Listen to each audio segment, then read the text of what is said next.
9:20, estamos en ampliación de noticias. Fernando Carballo, Carlos Villarreal y quien habla, Mónica Delta. Vamos a darle la bienvenida al ingeniero Ricardo Márquez, presidente de la Sociedad Nacional de Industrias. Y a propósito de la publicación del decreto del gobierno que apunta a la promoción del empleo formal. Todos sabemos cómo nos ha afectado el tema de la pandemia. De la noche a la mañana millones de peruanos se quedaron sin trabajo. Y aquí dividimos las cosas entre lo formal y lo informal. Lo informal es muchísimo mayor en porcentaje que lo formal. Sin embargo, este decreto a lo que apunta es precisamente a alrededor de 350.000 trabajadores para que recuperen la posibilidad del trabajo perdido. Se hablaba en términos de millones que antes de la pandemia habían 3.7 millones de trabajadores formales y ahora hay cerca de 3.2 millones, producto del reinicio de las actividades económicas, porque esto era bastante menos. Ingeniero Márquez, bienvenido. Buenos días, Mónica. A ver, en términos amplios, este decreto apunta básicamente al empleo formal, pero el empleo formal viene a ser un porcentaje bastante menor en relación al empleo en general en nuestro país, ¿no?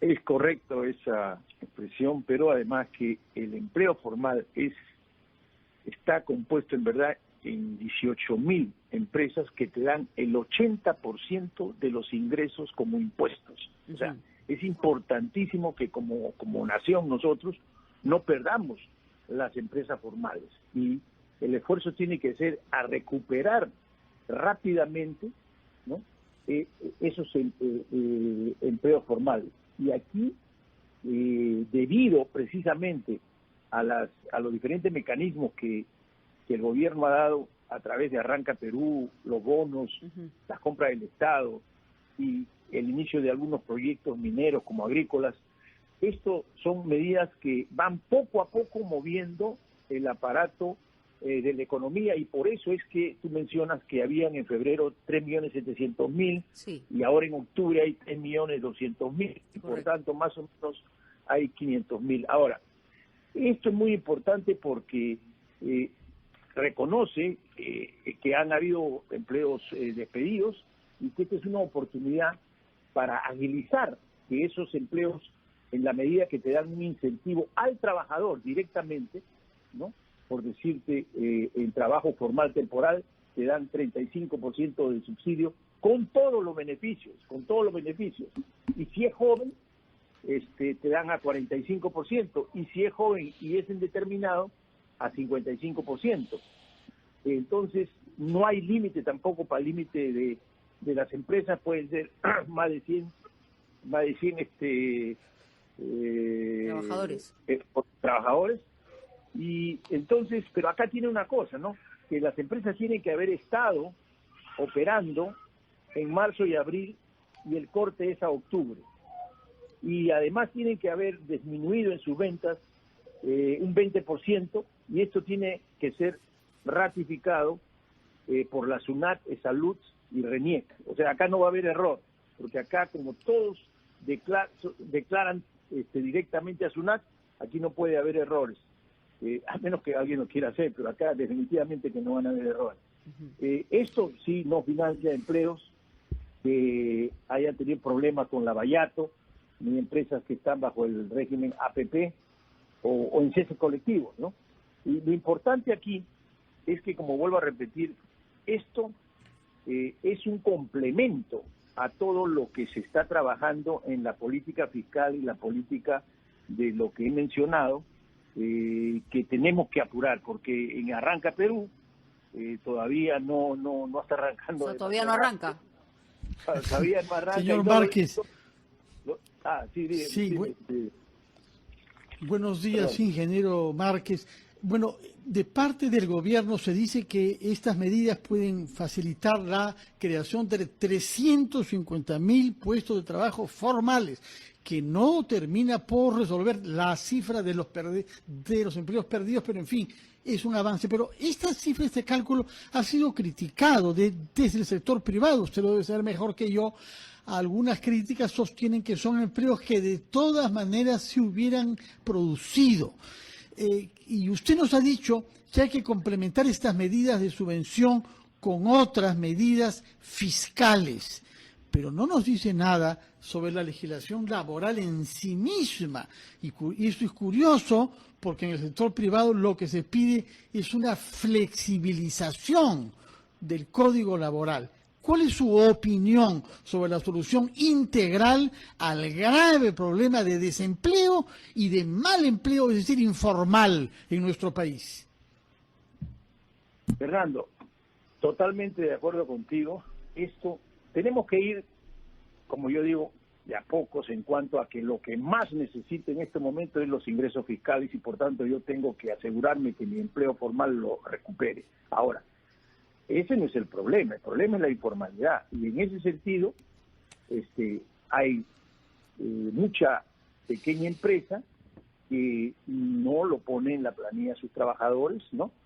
Y entonces yo siempre cuando hablaba con los ministros de trabajo, este ministro es un nuevo ministro, y le decía, ¿cómo puede ser que hayan 2 millones de pequeñas empresas en SUNAT registradas, teóricamente como formales, pero no declaran trabajadores? No se van a poner todos ellos de acuerdo en no pagar impuestos laborales. El tema es que, igual hemos hablado con la CGTP, de que este es un problema que tiene que legislarse en una cosa que solo haya un tipo de protección a la salud y a la pensión, y ahí para la pequeña empresa básicamente parar, porque después no van a poder pagarlo. Entonces, ¿qué te haces tú con 20 años que han puesto como 4 o 5 leyes que nadie cumple? Porque cuando a la pequeña empresa dice que paga 20 soles al mes, no tiene ningún sentido. Y además yo sé, y mira lo que le voy a decir, que hay empresas grandes como ladrilleras que son informales, y no les digo la cantidad. Entonces yo digo, ¿qué está pasando en el Perú? Tenemos que, en verdad, los empresarios mirar esto de una manera para resolverlo.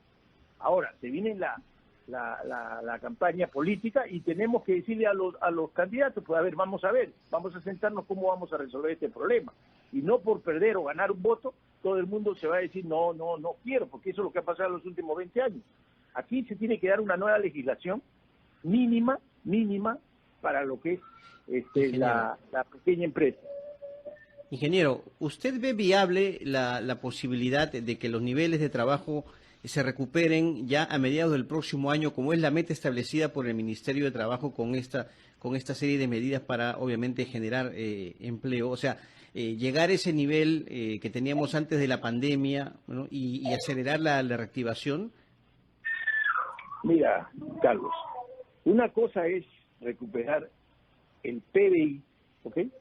Que el PBI, como dicen y pronostican para marzo, y que de esa manera nosotros salgamos al mundo y decir, estamos recuperados. Pero otra cosa es el PBI per cápita, es decir, ahí viene el problema. Ahí el mismo Fondo Monetario ha dicho que el 2015 todavía vamos a poder recuperar la capacidad. ¿2015 o 2025? Perdón, sí, 2025. Exacto. Entonces, ¿qué sucede? ¿Por qué? Porque ahí lo que está implicando es el empleo, no se va a dar todo el empleo, ¿ok?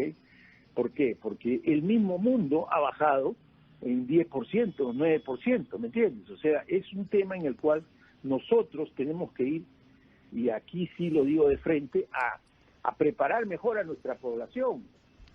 Tenemos que ir a que la gente tiene que ir a otro tipo de conocimiento en lo que es capacitación digital. En realidad nuestro problema es la productividad y eso lo teníamos antes de la pandemia. Se ha agudizado con esta situación, pero los peruanos desde el nivel del trabajo no tenemos la productividad competitiva que requerimos. Pero ese es solamente un comentario aparte. Pero Fernando tenía una pregunta. Sí, señor Márquez, quería aprovechar su experiencia política. Usted ha sido elegido vicepresidente de la República 2 veces, en eso creo que es un caso único, el año 95 y el año 2000. Por eso quería preguntarle a las personas que están identificadas con la promoción de la empresa privada como usted, ¿qué les recomendaría para orientarse electoralmente en vista de que hay muchas candidaturas y la mayor parte de ellas defienden la empresa privada y la economía abierta? Pero hay tantas que no sabe uno, si está en esa perspectiva, por cuál escoger. Yo no le digo naturalmente que dé consejos sobre partidos, sino sobre qué criterios, según usted, deberían inspirarse quienes quieran emitir un voto responsable. Bueno, miren, ve, cuando yo ingresé a la Sociedad Nacional de Industrias ahora, hace 2 años, yo le dije a mis colegas, vengo de Alemania y allá, hace 70 años, un filósofo alemán, economista, les dijo a los empresarios, aquel problema lo resuelven los empresarios con varios conceptos que tienen que ser aceptados como definición de mercado, ¿ok? No puede haber contrabando, no puede haber subvaluación, no puede haber carteles ni posición de dominio, ¿ok? Eso, que es tan simple de escuchar, no es nada fácil de lograr, pero esos conceptos son los conceptos que nosotros tenemos que tener claros. Entonces, aquí vamos a la realidad. ¿Qué cosa hay? Bueno, las medicinas es un tema, las tasas de interés es otro tema. No podemos escondernos nosotros de encarar como empresarios los problemas que afectan a la población. Y entonces yo le diría a los candidatos, ya pues vamos a ver qué es lo que proponen ustedes. Nosotros tenemos propuestas, estamos haciendo este 10 de noviembre con 9 gremios y 9 sectores, propuestas empresariales para que se cree empleo. Y estamos diciendo las cosas como las vemos. Perfecto. Porque aquí, cuando yo veo que alguien habla de cambiar la Constitución, yo le diría, ¿para qué vas a cambiar la Constitución si aquí hay un concepto de subsidiariedad? Que significa que cuando el mercado no resuelve el problema, puedes tú recurrir al Estado. Eso está escrito ahí. Y simple y llanamente, yo no sé para qué quieren cambiarla.